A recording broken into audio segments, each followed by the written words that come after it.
We exchanged into Marriott's Aruba Surf Club in September 2018. At the surf club, along with many of the other resorts in Aruba, they have palapas, which are fantastic, covered huts that provide shade while you spend your day on the fantastic beach at the surf club.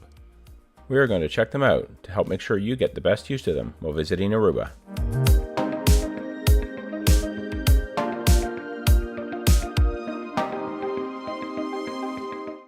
Over by the Palapa reservation hut, there is a large sign that explains just about everything you may need to know when using and reserving palapas.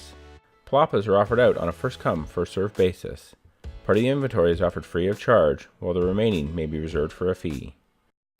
Free palapas are distributed on a first-come, first-served basis at 7 a.m. for the same day and at 4 p.m. for the next day. It isn't uncommon for people to line up well in advance of these times to reserve palapas.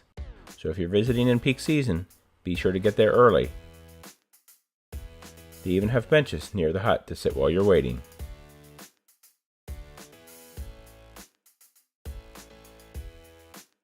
If you wish to reserve a palapa for a fee, you can make a reservation between 8 a.m. and 3 p.m.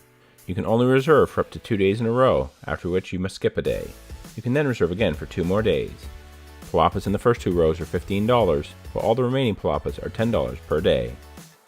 If you decide you don't want to use your palapa, make sure you let them know 24 hours in advance to avoid any charges. So have you been to the surf club? Do you have any other tips on reserving or using palapas? If so, please let me know in the comments below. And if you like this video, please be sure to give it a thumbs up.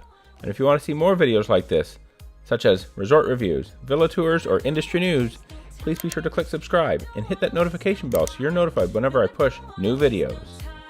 And thanks for watching. Let's be sure to spend your next destination in a timeshare.